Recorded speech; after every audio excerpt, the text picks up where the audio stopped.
নমস্কাৰ। আমি আপোনালোকৰ মাধ্যমেৰে সমূহ অসমবাসী ৰাইজক ৰঙালী বিহুৰ শুভেচ্ছা জ্ঞাপন কৰিছোঁ। ইয়াৰ লগে লগে নতুন বছৰৰো শুভেচ্ছা জ্ঞাপন কৰিছোঁ। আমি বিজনী ৰেলৱে যাত্ৰী অধিকাৰ মঞ্চ আজি মূলতঃ আমি তিনিটা ইস্যুত আজি সংবাদ মাধ্যম আয়োজন কৰিছোঁ।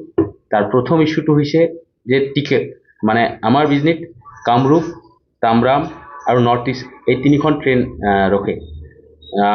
এই তিনিখন ট্ৰেইনৰে পেচেঞ্জাৰৰ সংখ্যা কিন্তু বৃদ্ধি পাইছে। আমি বিজনীবাসী ৰাইজে বহু সংগ্ৰামৰ পিছত এই তিনিখন ট্ৰেইন আমি দূৰণিবতীয়া নতুন ট্ৰেইন তিনিটা আমি ষ্টপেজ কিন্তু পাইছোঁ। গতিকে ইয়াক ৰক্ষণাবেক্ষণ দিয়াটো, অৰ্থাৎ ইয়াৰ বিজনী ষ্টপেজটো বচাই ৰখাটো কিন্তু আমাৰ বিজনীবাসী ৰাইজৰ গুৰু দায়িত্ব, কাৰণ আমি বহু আন্দোলনৰ পিছত পাইছোঁ।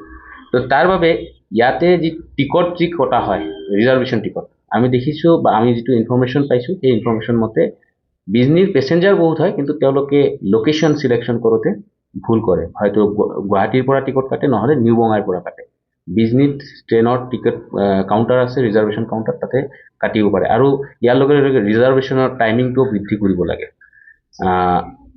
কাৰণ ৰাতিপুৱা 8 বজাৰ পৰা ৰাতি 8 বজালৈকে হ'লে অলপ সুবিধা হয়। বহুতে জব কৰে, বহুতে বিভিন্ন দোকানত কাম কৰা ল'ৰা আছে ইয়াতে, বা বিভিন্ন ব্যৱসায়ী প্ৰতিষ্ঠান। গতিকে টাইমিংটোৰ ক্ষেত্ৰতো ৰাতিপুৱা 8 বজাৰ পৰা ৰাতি 8 বজালৈকে হ'ব লাগে।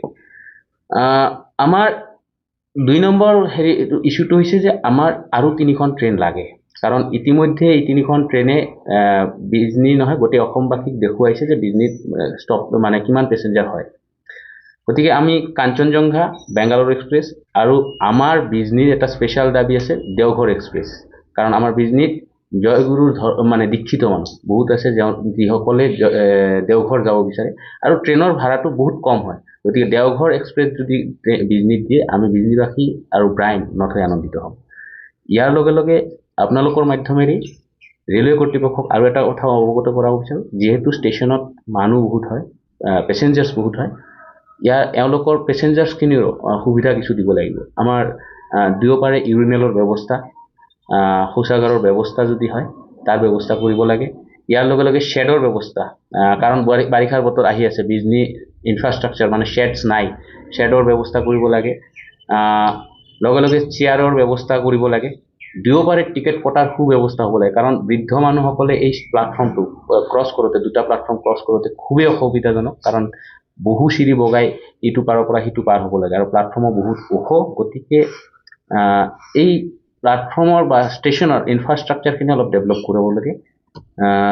গতিকে আপোনালোকক ইয়াৰ মাধ্যমেৰে আপোনালোকক সকলোকে ধন্যবাদ জ্ঞাপন কৰিছোঁ, আৰু বিজনীত যাতে টিকটৰ সংখ্যাটো কাটাৰ সংখ্যাটো বৃদ্ধি কৰিব পাৰে, অতি সত্তৰ এই ব্যৱস্থাবিলাক হ'লে আমি নথৈ আনন্দিত হ'ম।